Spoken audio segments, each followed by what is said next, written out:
Attends, il faut que je te trouve une baguette. Je vais te trouver une baguette. Ok. Obligé de mettre. Ça, c'était bien. Mets le t-shirt, mets le t-shirt. Attends, Ouais, je vais je te vais mettre mettre le béret, ici. parce que le béret, c'est le français, c'est ok. béret sur le côté. Attends, je vais te donner le drapeau aussi qui va avec. Bouge pas. T'as fait? Oui, d'accord. Sois en colère. Ouais. Oh.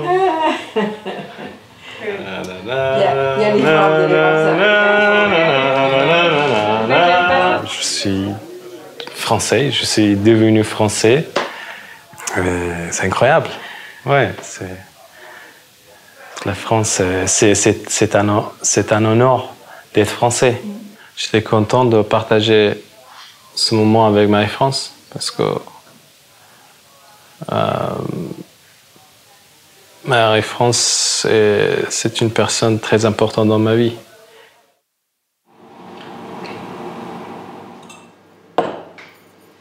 Après avoir connu l'enfer de la guerre en Afghanistan, Mohamed Ewaz a trouvé refuge en France. Tchac, tchac. Ça, je le garde pour mettre dans la soupe après. Et après, tu le coupes en deux.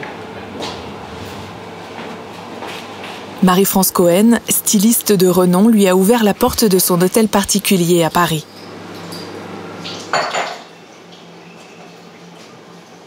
Leur histoire a inspiré Benoît Cohen, le fils de l'hôtesse, qui détaille cette bouleversante cohabitation dans son livre « Mohamed, ma mère et moi ». Il relate l'engagement qu'exige l'accueil d'un exilé. Leur histoire est aussi le témoignage qu'au-delà des peurs, tout devient possible. Rencontre avec ce trio. Alors, on s'était donné rendez-vous dans un café, dans un endroit neutre, parce que l'idée, c'était de se dire que si on ne s'entendait pas, si on ne se plaisait pas mutuellement, on pourrait... Et moi, mon idée, c'est de dire, on va... Mohamed, je vais lui trouver une chambre dans un petit hôtel mignon à côté, et on se verra tous les jours, et on fera connaissance. Donc, j'attendais un Afghan, que j'imaginais comme le colonel Massoud, si tu veux, grosso modo, et j'ai vu arriver un Asiatique... magnifique, avec une doudoune rouge, charmant et tout ça, qui a demandé tout de suite à aller se laver les mains, à être impeccable pour être avec nous. Et voilà, j'ai découvert Mohamed, qui était complètement différent de ce que j'avais imaginé. Je ne savais pas qui était Marie-France. Mais après, on a discuté, on a parlé. Après notre rencontre, Marie-France, elle m'a demandé... Quand tu veux, viens dans ta chambre. Pour la première fois, quand j'ai vu la musée de l'armée, les invalides, tout ça, je me suis dit, mais qui habite ici? C'était très marrant. Et Marie-France m'a dit, ok, je vais vous montrer ta chambre. Et je suis venu dans un hôtel particulier. Et Marie-France m'a monté dans ma chambre. Après, elle m'a dit, ça te plaît? Et je savais pas faire quoi, je savais pas. J'étais très ému, j'étais content, en même temps, j'étais fatigué. J'étais entre pleurer et rire. Il arrivait de la rue, enfin, entre-temps, il était passé dans un foyer sordide à Melun, et elle lui donne une chambre, un cadre luxueux, chaleureux, une sorte de cocon comme ça. Elle lui trouve du travail tout de suite, elle lui paye des cours de français. Je me suis dit, voilà, il est sorti d'affaires. Et là, il reste au lit, il ne peut pas sortir de son lit, il a mal à la tête, elle lui propose d'aller au restaurant, il dit non, je n'ai pas la force, je suis désolé. Et en fait, elle ne comprend pas, elle se dit, ça se trouve, je suis tombé sur un mec compliqué, elle doute, quoi. Et en fait, c'est juste, elle appelle un médecin, et le médecin lui dit, bah, il est sous le choc, quoi, il est juste, ça fait 3 ans qu'il est à la dérive, qu'il a dormi sur une plage au Sri Lanka pendant 7 mois, qu'il a dormi dans la rue, qu'il a été maltraité, qu'il a été humilié et tout, et puis tout d'un coup, c'est trop d'amour, trop de confort d'un seul coup, quoi. Et elle a compris ça, et elle a fait l'infirmière pendant plusieurs semaines, et il a fini par se relever.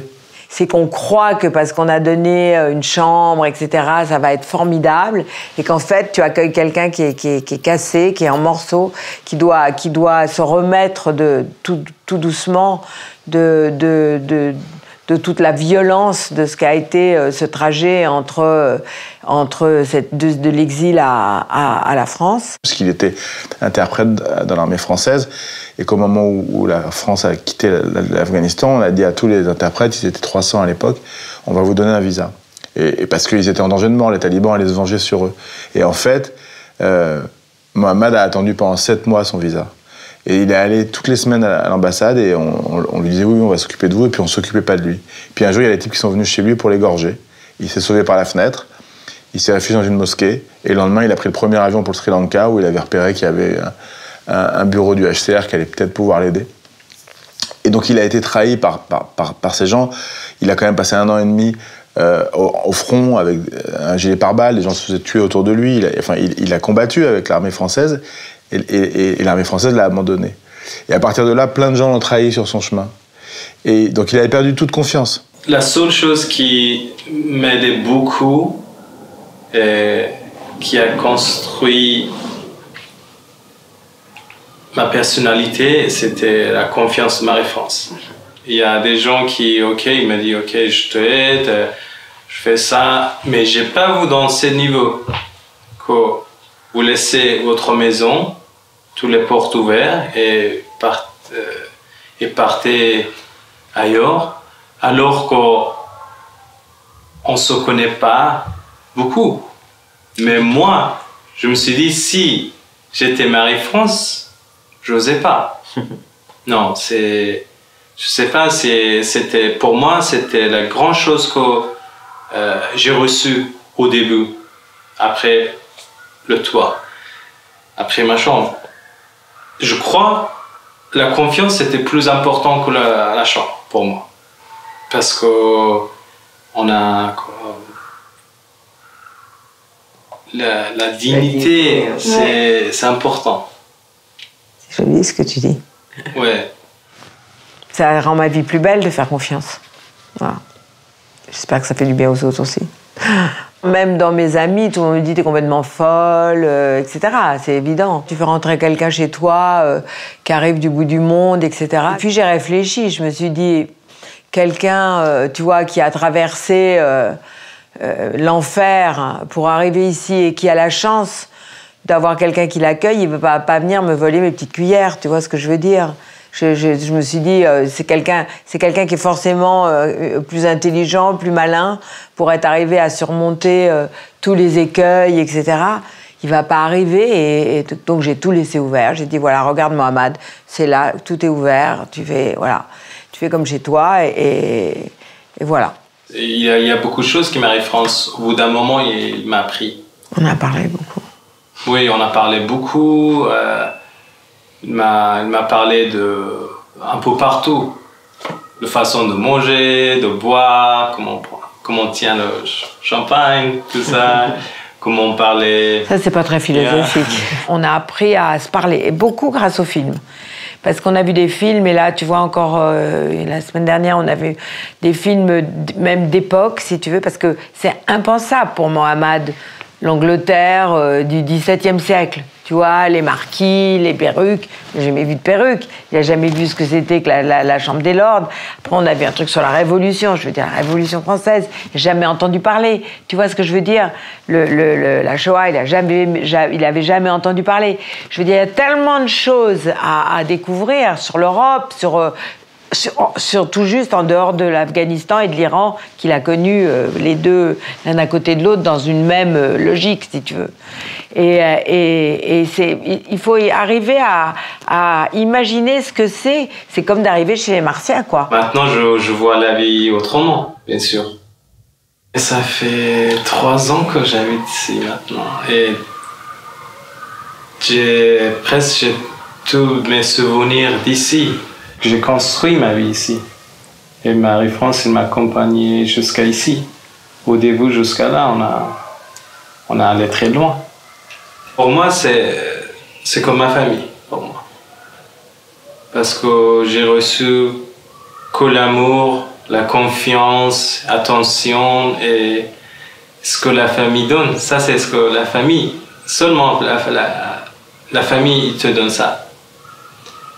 Et Voilà, pour c'est moi. quand même le plus beau compliment qu'on puisse faire. Hein. Ça, c'est la seule chose qu'on a besoin et je crois que c'est la seule chose qu'une famille peut te donner.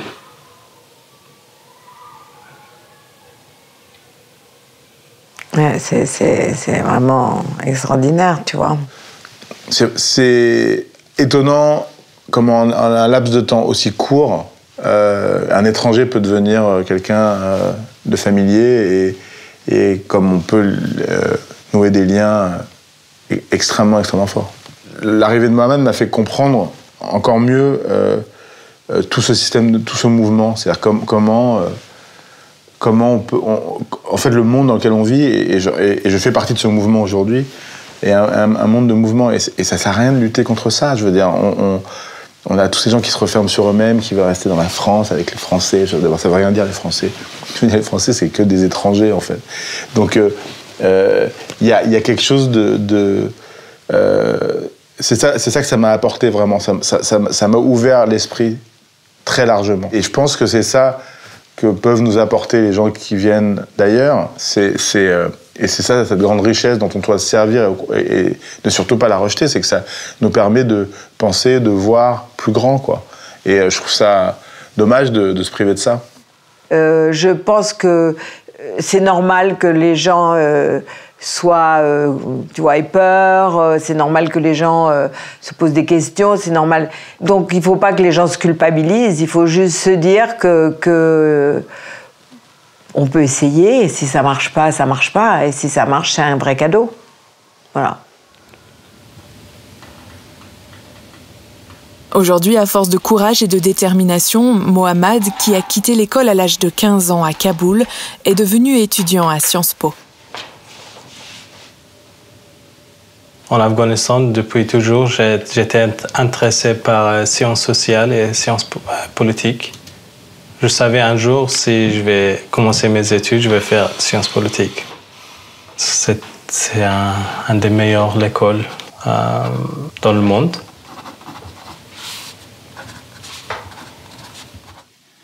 Depuis toujours, j'étais très ambitieuse. Ouais.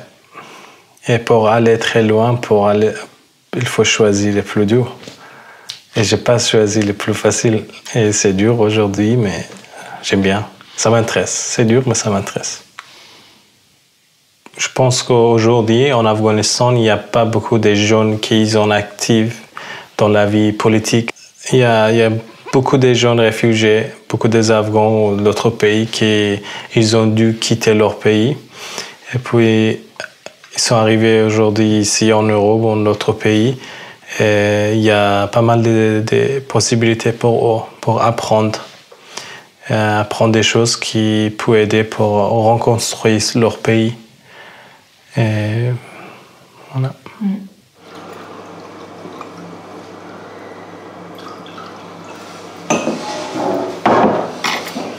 Chin chin.